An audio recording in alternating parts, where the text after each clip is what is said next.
Okay, what is gold telling us? Gold is telling us that the preppers were right.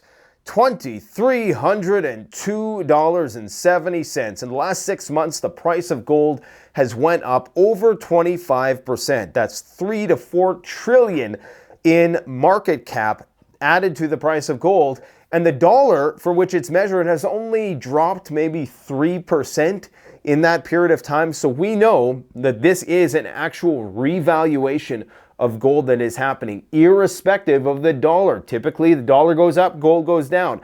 Not in this case. Silver also shot up today as well. Bitcoin, not doing so well, from what I'm told. Probably because a lot of Bitcoiners are starting to get a little nervous and they're moving that Bitcoin money into gold, but it's going to take a lot because, of course, to move the gold market at all, it takes a lot of money. We're talking about trillions of dollars. Anyways, oil is shooting up. Everything that we've been saying is unfolding. The preppers were right.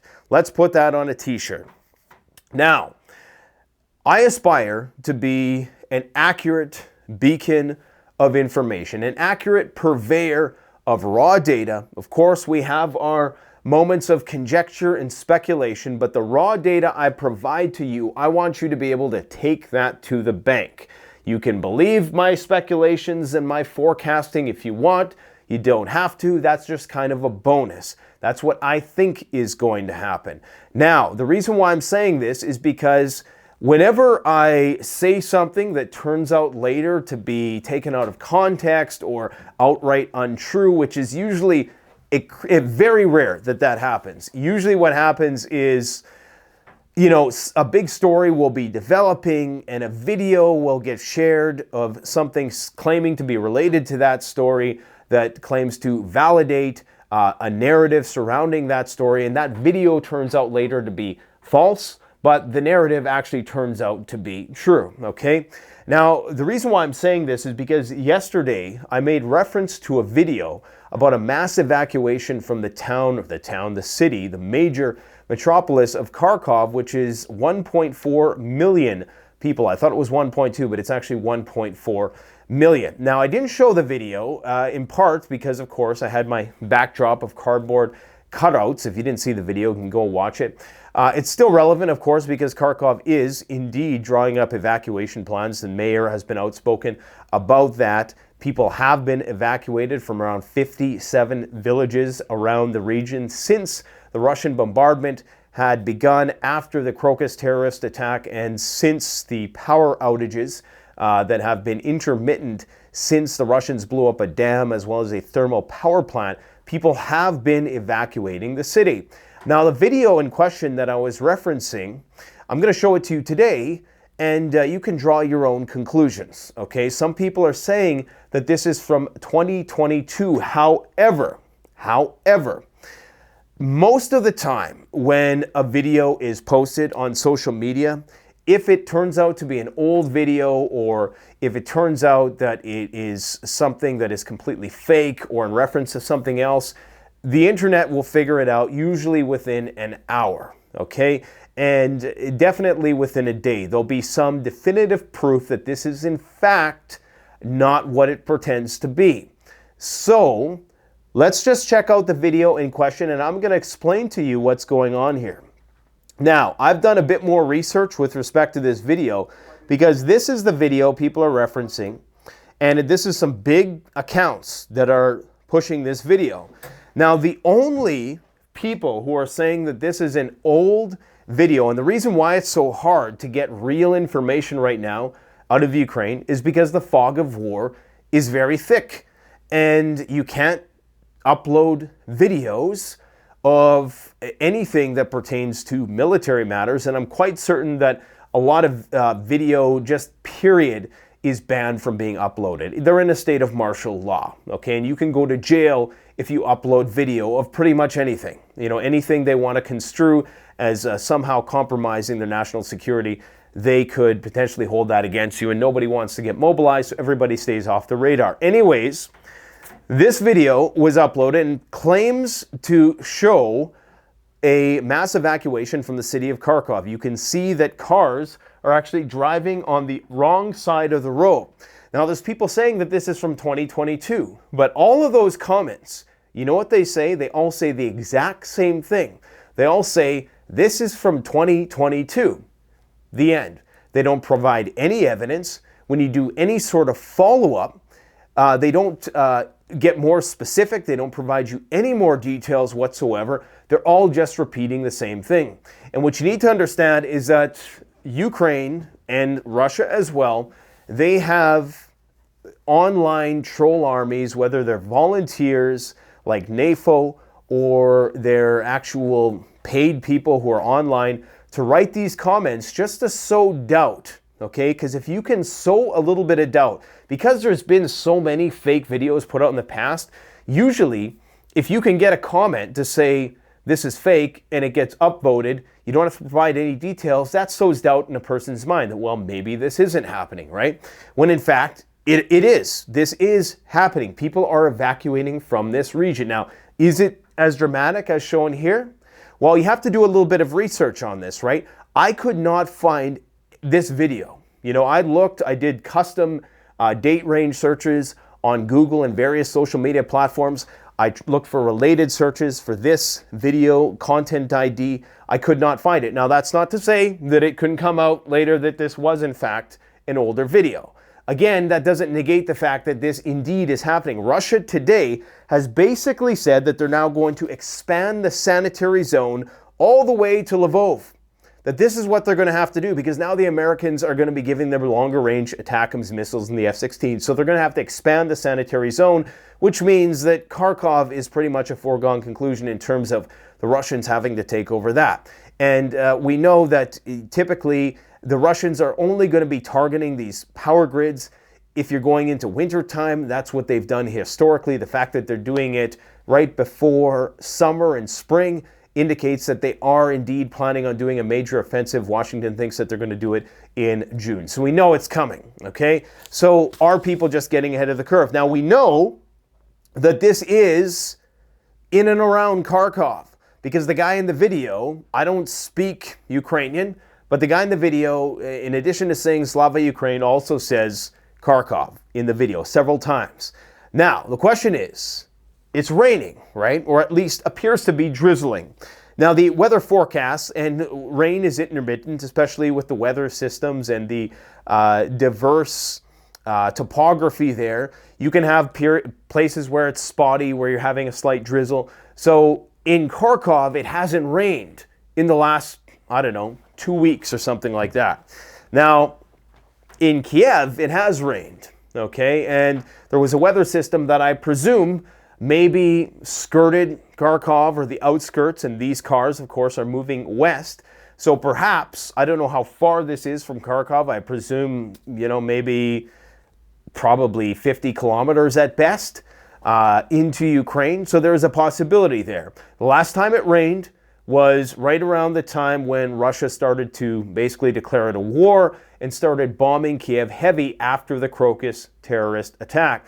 So there's a possibility that this footage is actually after the big power outage that occurred in Kharkov that has mostly been restored. However, there still are intermittent blackouts. So as far as doing the research that I've done, and because none of these comments that claim, and there's not many, okay? These are big accounts posting this video. And the reason why, guys, this is the kind of stuff that keeps me up at night. If I provide you guys with information that later turns out to be questionable in terms of the veracity of the information, I can't sleep at night because I want to be a reliable source of information. Yes, I have my subjective forecasts that, sometimes they're hit and miss. Usually they're always hit like in a long enough timeline, but maybe not in the timeline I lay out. But I just wanted to kind of clear the air with this. And this one is still, it's anyone's guess at this point until we see definitive proof that this video was in fact from 2 years ago. And if it isn't, then that 100% confirms that there are disinfo bots or agents online, which we know there is, there to sow doubt because they don't want to create a panic. The last thing they want is this. I believe that this is likely, it looks like some military guys in a truck.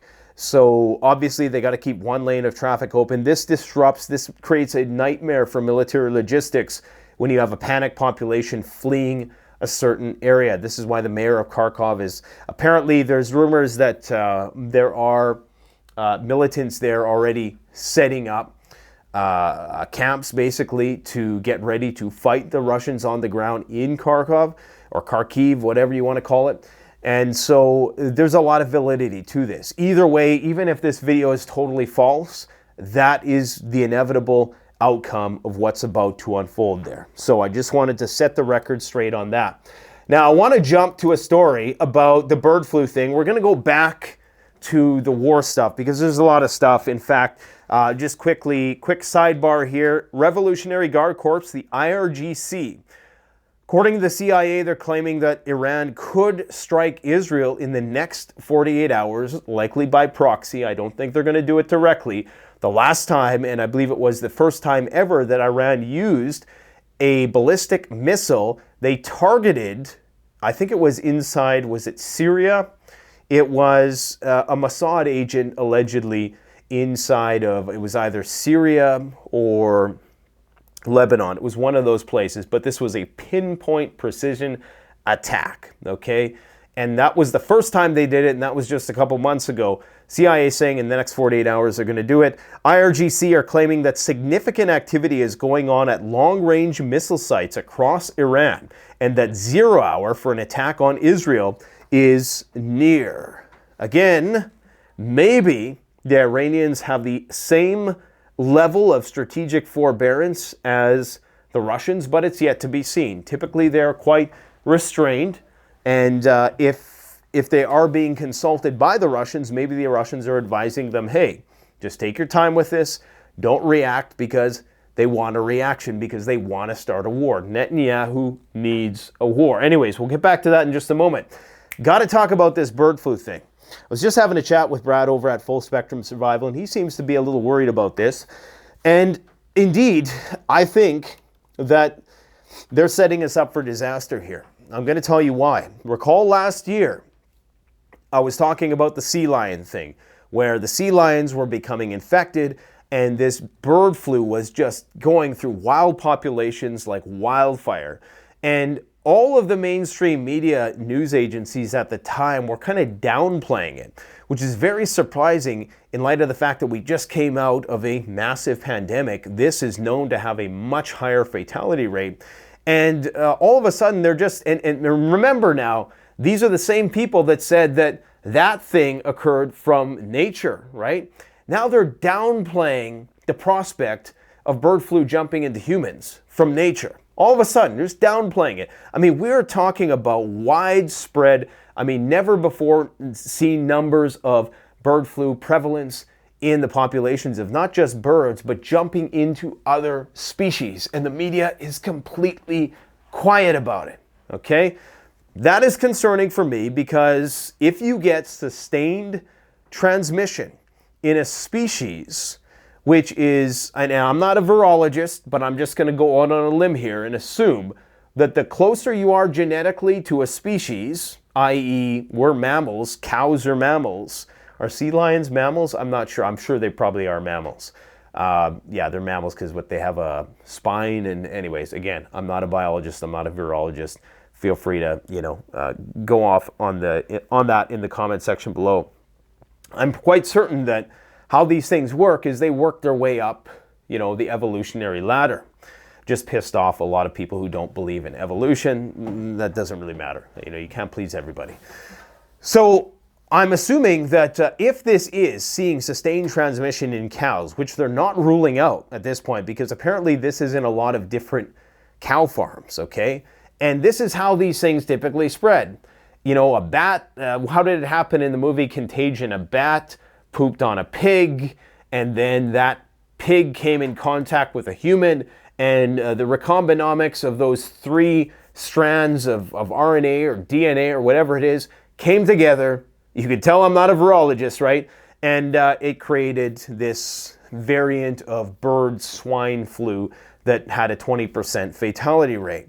Now, the concerning thing here is that the prevalence of bird flu has increased in the bird population, But apparently the lethality has diminished. It's not as virulent as it once was. And this lack of virulence may transmit over to humans, but this means it's more prevalent, meaning it's more likely infectious if it follows the same pathway as the virus that we just experienced for the last 4 years.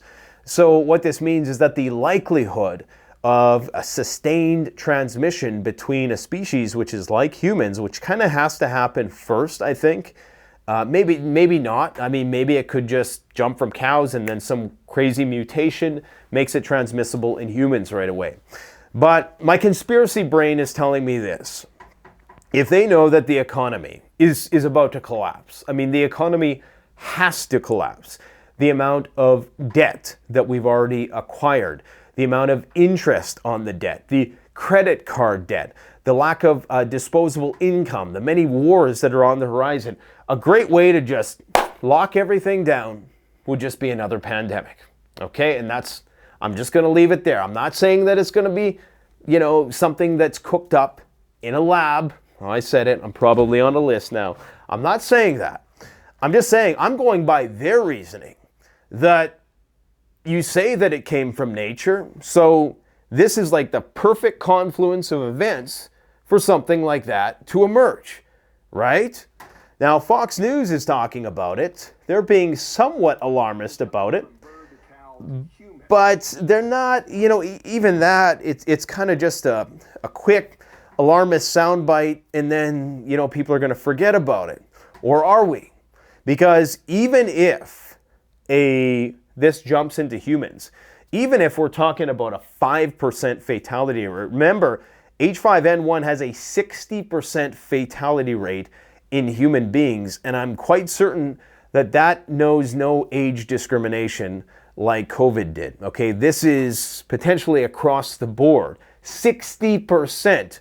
Now, because it has such a high fatality rate, it's easy to identify, it's easy to contain and quarantine, and thus can't transmit that well. But if this thing starts going down to like 10%, 5%, that's when we're in big, big trouble, okay? That is when this thing is really going to be on the radar of, what is it called? The CDC, I believe. Because that, of course, is a virus that has the potential to spread undetected with potentially long incubation periods, carriers who are asymptomatic. And this is when, this could get very, very serious. And I guarantee you, if you have a 5% kill rate of a virus, I mean, think about what that means. When all was said and done, what was even COVID, the wild strain, was maybe 1%. Like, we're talking the wildest of the original strain, okay? The one that they had, China was Mad Max for a while. They were locking shit down. As it evolved, it started to lose its virulence.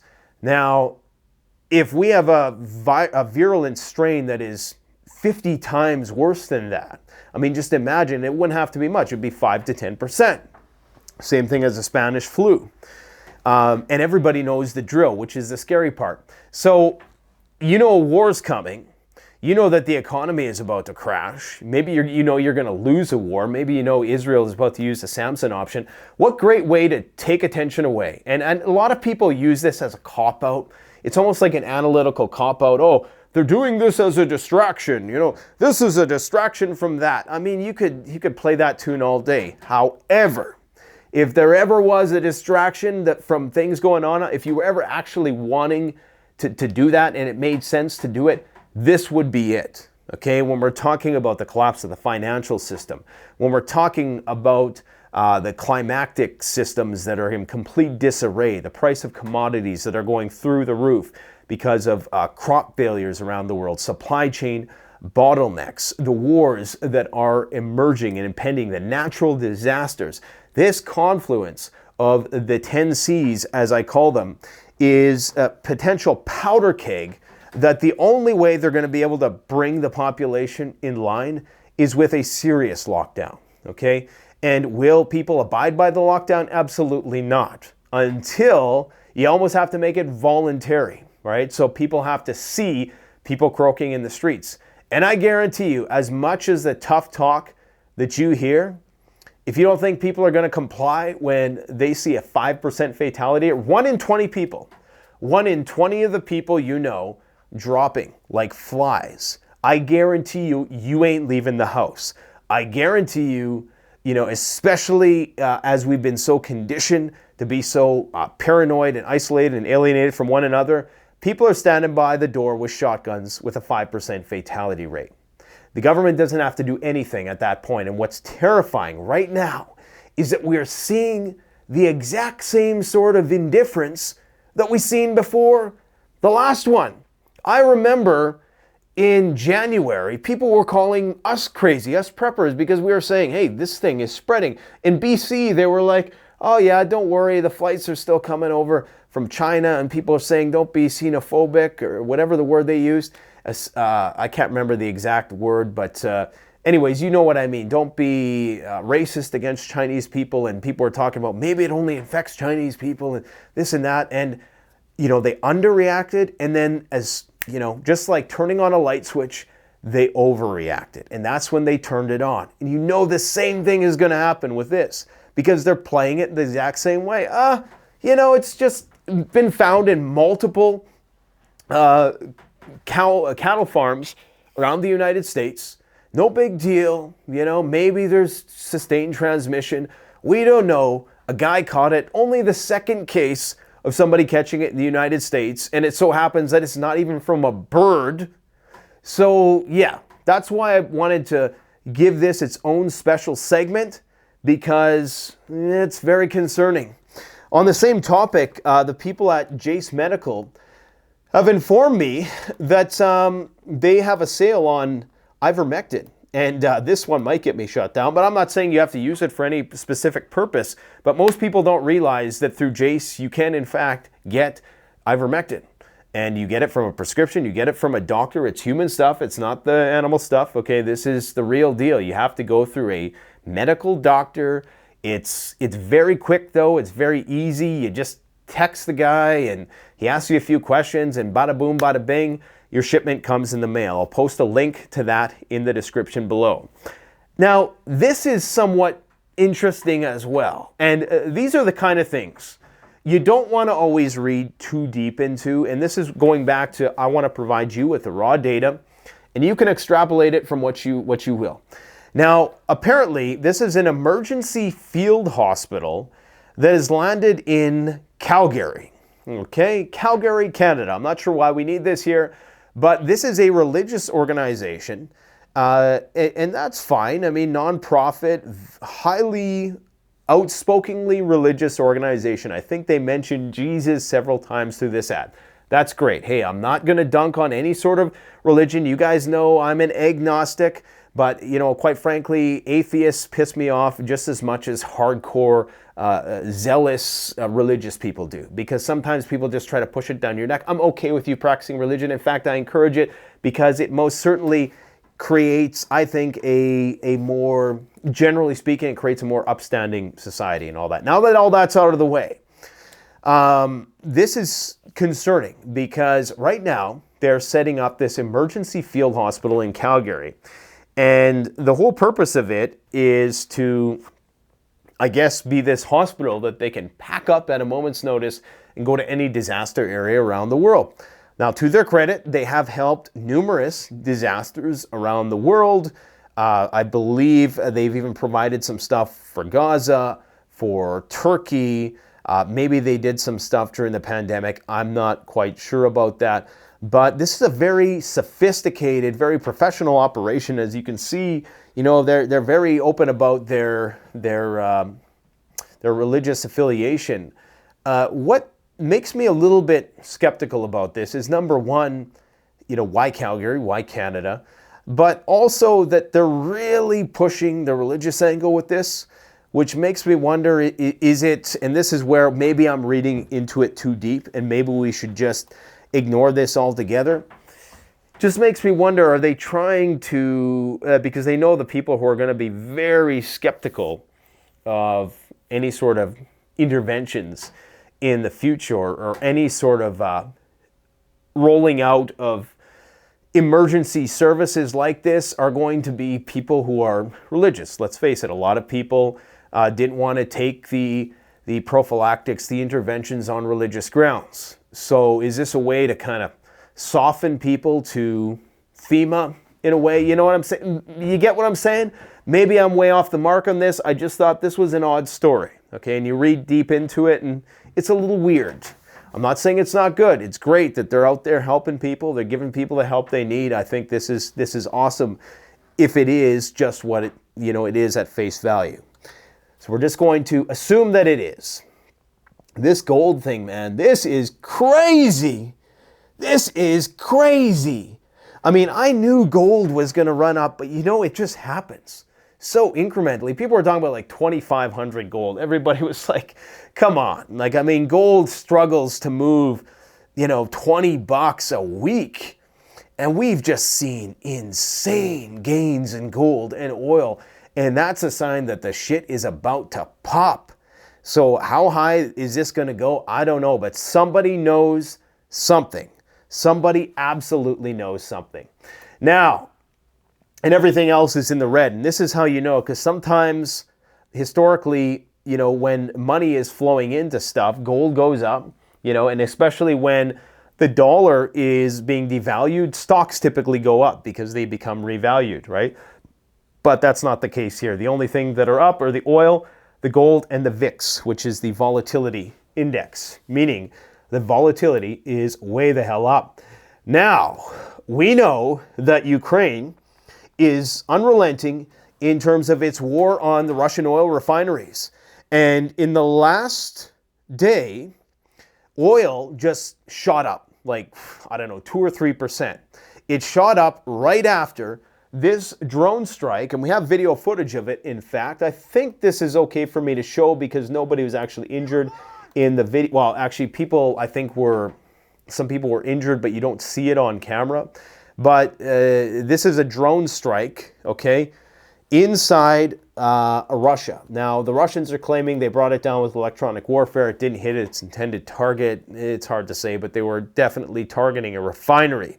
Now, the Americans are saying that they told Ukraine to back off because the prices of oil are going up. And if the price of oil goes up, I'm not going to go through this again, the price of oil goes up, inflation stays high, interest rates stay high, the banks collapse. The economy collapses, basically, because the Fed can't go back to QE as easily.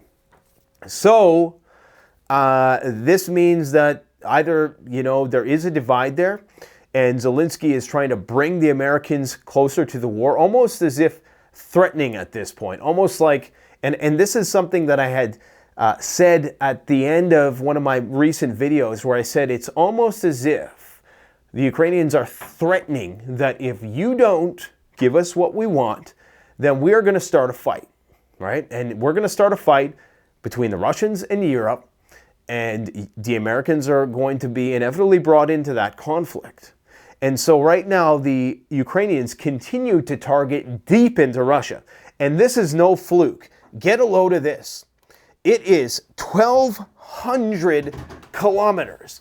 These drones are flying 1,200 kilometers. They look like these mini Cessna planes, okay? So these things got range. They can basically now hit all of Russia's major oil and gas refineries and major cities. And that's concerning because this is just one Cessna plane with like 20 kilogram warhead. So they can manufacture these things all day. They can fly them around all day.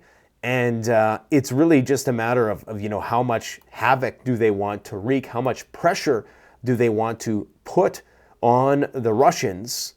And of course, right here, Kharkov, very close to Belgorod, right? And they've left this region surprisingly undefended. And some people are suspecting that what they're going to do is leave it undefended so that they eventually can come in and encircle it. Now, easier said than done. This is an operation that could take a year, to be brutally honest, in terms of how fast, or it could be very fast. It really depends on how things go inside that city and how much support the Ukrainians get. But know that these attacks have ramped up, and now Russia has basically said that this is only the beginning of much bigger chaos. Only the beginning, okay? And this is something to understand, that I think the Ukrainians have targeted damn near every oil refinery. And I say targeted, they haven't had successful strikes, but they've definitely successfully struck dozens of Russian critical infrastructural facilities. And so if the Russians are expecting that this is only the beginning of greater chaos, just imagine the destruction that is going to be brought upon the Russian oil and gas sector. And imagine what that's going to do to the price of oil, especially when the war with Hezbollah starts, which is pretty much caked into the stars at this point in time. After today's drone attack on Tatarstan, a republic within the Russian Federation, the sanitary zone, this is from a Russian media source, needs to be established for the security of the Russian Federation, has grown to 1,200 kilometers and now stretches all the way to Lvov. Basically, they're saying it stretches all the way to the Polish border. So forget Odessa, forget Kharkov, forget the 4 annexed territories. The Russians are now going to go the distance, and that means that they are planning on fighting this war for years. In fact, Jens Stoltenberg made a proposition today that they want to fund Ukraine, guaranteed, this is base minimum, $100 billion over the next 5 years. That's just the EU, okay? Imagine what you can do with $20 billion, how many Cessna drones with 20-kilogram warheads you can build with, $20 billion a year. I mean, this situation is definitely going to spill over into Poland. Information from our Polish source, apparently they've acquired 4 F-35s. Now they've substituted 4 of their F-16s, which were stationed there up until now. Because the Polish budget has a hard time bearing the costs of this new war economy, the government has now put an additional tax, and they did this on April 1st. I'm not sure if they, excuse me, oh, still a little sick. Is it going to come? No. Okay. Yep, maybe it will. Okay, I got a pass there. You don't have to say bless you. Okay, it has also not made any visible efforts to lower the price of petrol at gas stations, of which the majority are run up by the state oil company. Now, I'm not sure what the sentiment is in Poland. I'm going to consult with this source just to see, are people resistant to the idea of conflict at this point? Or are people going to fold? Is there like a lot of anti-Russian sentiment there, enough to fuel the initiation of a conflict? But there's a lot of tax on gas, and apparently today, Vladimir Zelensky has signed new laws that lower the draft age to 25, introduce electronic mobilization notification, and they do this right around the same time. I think they were saying recently that, yeah, we're letting some of the conscripts go. That was just a PR thing to cover for this, that they're going to broaden now. They need more manpower. The idea is this whole racket is that if you give us money, NATO, United States, we'll give you bodies to throw at the Russians, to try to bring down the Russians so that you can bring down the Russians so that you can bring down the Chinese. Speaking of the Chinese, they are exploiting this Taiwan earthquake situation. Apparently there was 30 Chinese fighter craft flying around the island, as well as numerous warships. Some people were thinking that they were going to capitalize on this opportunity when Taiwan was weak. Of course, they offered their services. They offered to bring in support crews to help the Taiwanese. And of course, that could very well be seen as a Trojan horse by Taiwan. So I imagine that any sort of aid provided in that respect is going to be curtailed and limited greatly. So the fact must be, together with a law that's currently being processed in the Polish parliament regarding a closer cooperation between Poland and Ukraine in criminal matters, which, among others, foresees the deportation of people committing offenses to their home country without the need to obtain the charged person's consent for such a transfer, which is typically the rule. So if you break the law in Poland and you were somebody who came there from Ukraine, they can deport you and you're going to have your ass sent to the front line, which is basically what they are saying there. Now, where do we go next here? Just so you can see here, this is the weather almanac that I used to determine where it had rained, and it's appeared to rain in Kiev right around the same day of the Crocus terrorist strike. Anyways, we're past that story now. Okay, this is kind of interesting. Apparently, let me see if I can find my information on this. But the U.S. apparently deploys these ships that have a lot of military vehicles, and they just float around waiting for some action to spring up. So over the course of several days, almost 1,500 pieces of equipment were loaded onto the USNS Charlton. The ship will be strategically positioned at sea for rapid deployment of a brigade combat team, ensuring a quick response in the event of any possible contingency. Now, by the looks of these vehicles, I'm not seeing like any tanks or Bradleys, I don't think, but we're seeing a lot of military trucks. We're seeing a lot of Humvees. We're seeing some medical vehicles. Not seeing any tanks or anything like that. It looks like these are all, of course, painted in desert color. I don't know if they have the means on these ships. I highly doubt they have the means to repaint these things. So I presume that these are intended for what is likely going to be a broader war in the Middle East. And these are going to be the support vehicles, the logistical vehicles that Israel is going to need to fight a war on however many fronts they're planning to go to war. Again, I do believe that once the war heats up, and the Israelis are predicting that Hezbollah is going to fire 5,000 missiles a day, they're loading up the bunkers, they're spending over $500 million additionally into their strategic stockpiles that already exist to basically get ready for this war. And of course, the U.S. can appear to be directly involved because it would be very bad PR. Even Trump now, who is a hardline Israeli proponent, and is apparently he still has an arrest warrant from the Iranian government out for him. So you know he's going to go to war with Iran no matter what. And even he is saying, you got to wrap this up because you're losing public support. Not because it's bad or anything, but because you're losing support. Talking, of course, about Netanyahu, who just built himself a brand new doomsday bunker. What a surprise. In terms of what is going to Poland, this is some of the stuff that's going to Poland. These are M1A1 Abrams tanks. This is a new video that was just released. I think this is a new video. I know that this is a new shipment of tanks that has just arrived there. So, you know, I mean, this is getting a little suspicious in light of what is going on the Belarusian border. And what is going on there is Lukashenko and his cat. I mean, oh, I'm blocking it. Is that a cat? That's a dog, right? But this has become, of course, a very popular meme on the internet.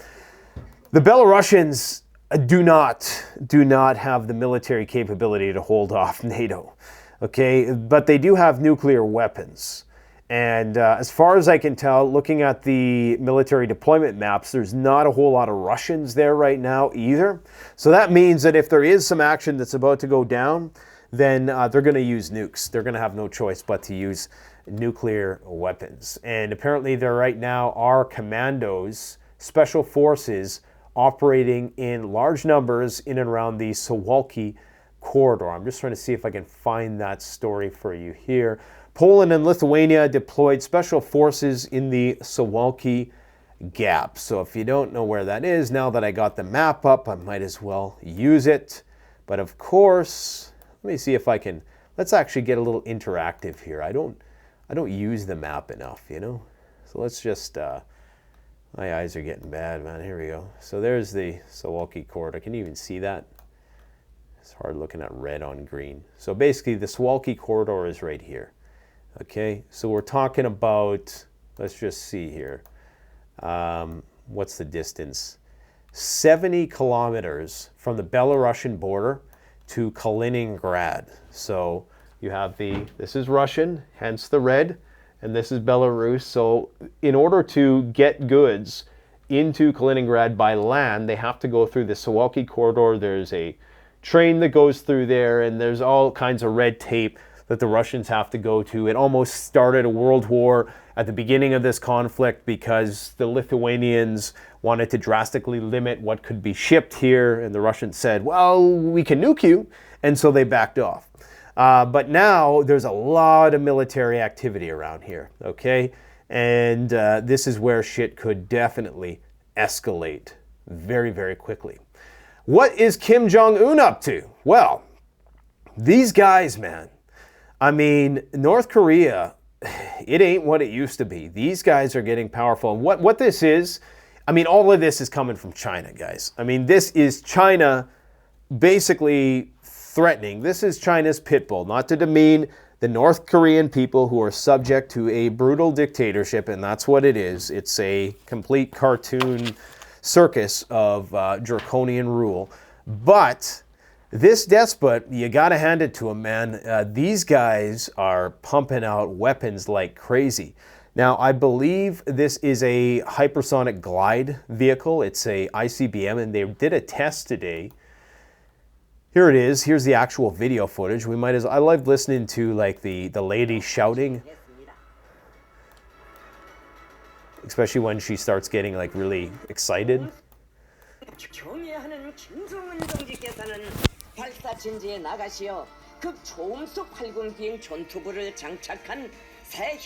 I want that to be my cell phone ringtone.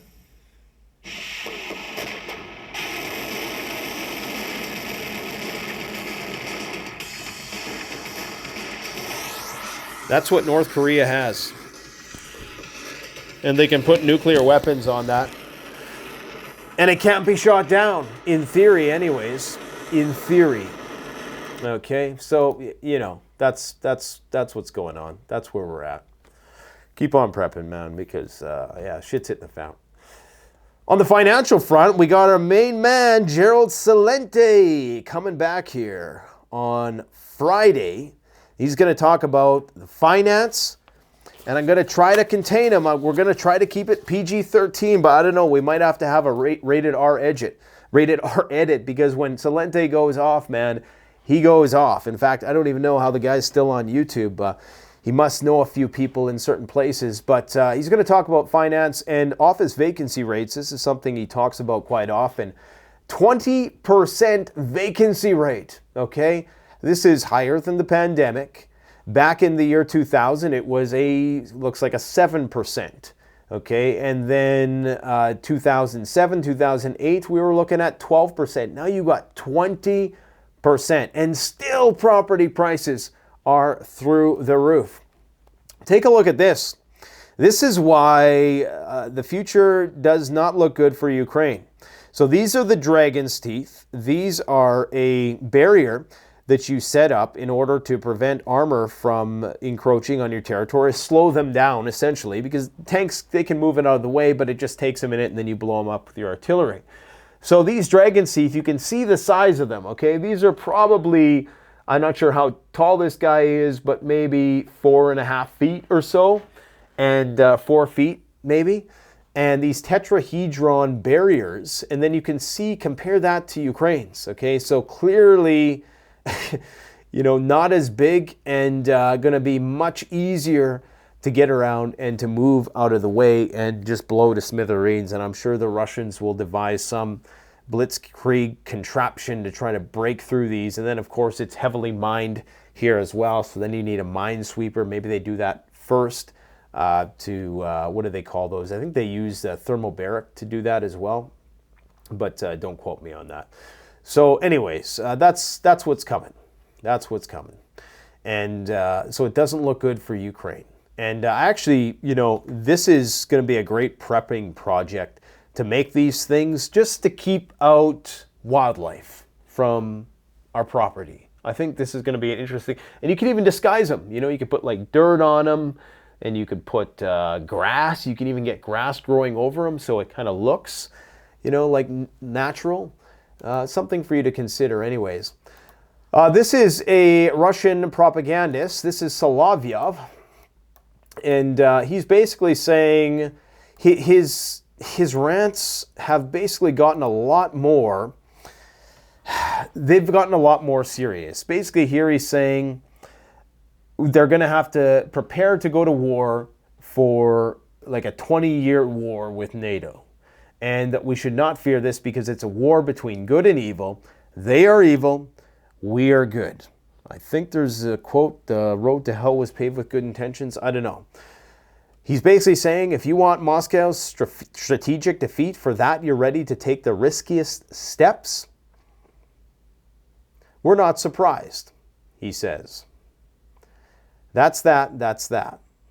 So you're starting to see this resignation to the fact that we are going to war with the Russians. This is some British Special Forces operators using sled dogs to transport. They're doing this training. You got to ask yourself, why would they be doing this training? Well, because they're preparing to fight the Russians, and these sled dogs are able to get these guys into places, I'm assuming, where maybe snowmobiles can't, or maybe they're just preparing for guerrilla operations where you don't want a snowmobile. Either way, and I don't see why, because, you know, a snowmobile would make more sense if it's just to transport gear. So they're going to use these guys for logistics purposes. I guess this is going to be an unconventional kind of war when it eventually goes down, but they're training for the Russians. Okay, so this is what's going on with the climate stuff. I know some of you don't like hearing about this, but it's just a reality, and trust me, whether you like hearing about it or not, you will be affected this year, because this is off the charts. We are 3 months ahead of the ocean temperature record. This is where it is right now. This is the previous record, way down here. Okay, this is the amount of heat energy in the ocean. We are already where it should be in June. Last year, the record was completely and utterly destroyed. And it wasn't just El Nino, because there's been several El Ninos throughout here, and usually it just makes a slight spike. The reason why, we had the guest on, Leon Simons. He talks about how when the sulfates fall out of the atmosphere, because in 2020, they put in this new law that you have to take all the sulfates out of the fuels, and the 50,000 shipping containers around the world started using fuel that had less sulfates in it. These sulfates have a reflective effect in that they reflect the sun's light. Okay, it's fine particulates, like in the parts per million, but it actually creates a reflection of sunlight. You don't really see it with the naked eye, but it's there. And because that barrier is no longer there, it's called the aerosol masking effect. Because those sulfates have now all fallen out of the sky, we've seen 0.5 to 1 degree increase heating on top of the 1 to 1.5 degree baseline. So we're already touching 2 degrees global average temperature increase.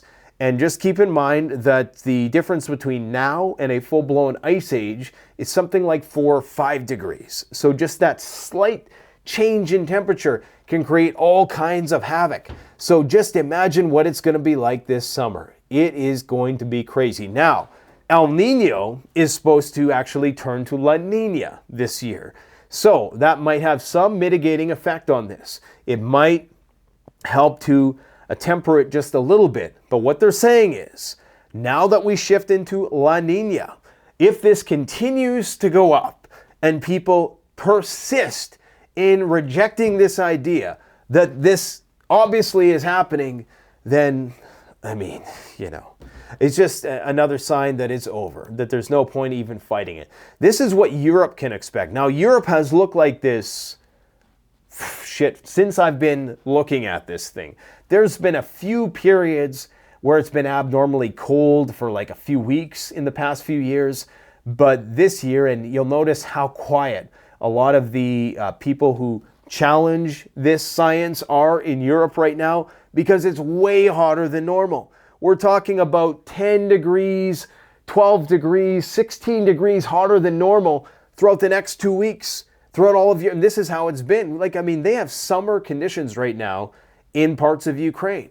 And so that whole thing has probably created a lot of problems for both sides who are fighting this war, who are, you know, predicting the weather to be a certain way, and they're kind of structuring their military plans around that, and it hasn't happened. Okay, we haven't had winter that's been cold, so natural gas prices have been suppressed. You know, we haven't had you know, like, I mean, I guess they've had hotter summers, which might require more air conditioning, so maybe it balances out a little bit.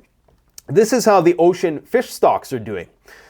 basically everywhere from the Pacific Ocean to the Atlantic Ocean, with few exceptions. Some parts of these, I believe, in Canada, we took some pretty drastic measures after the cod fishery collapse in the 90s, and that has brought populations back up marginally. I presume these are those. So this shows that, with some management, you can not, completely destroy your food source, but you can see, like, we're talking about from 100% down to like 25% of the original fish stock in some places. That is scary shit, which is not to say that nature can't bounce back. Can't bounce back. It most certainly can. In terms of the devastation in Taiwan as a result of the earthquake, I believe there was 26 buildings that were down. Surprisingly, only 4 people were killed, and at least so far as we know. And so it's in the single-digit deaths and the double-digit in terms of injuries. So there wasn't a major tsunami, fortunately. So thank God for that, if that's what you believe in. Guys, I think I'm gonna call it quits because I got to get to bed. So we can do it all again tomorrow. Don't forget, Jace Medical, stock up on ivermectin. They're having a big sale, 20% off. I will post a link in the description below. Thanks for watching. Don't forget to like, comment, subscribe.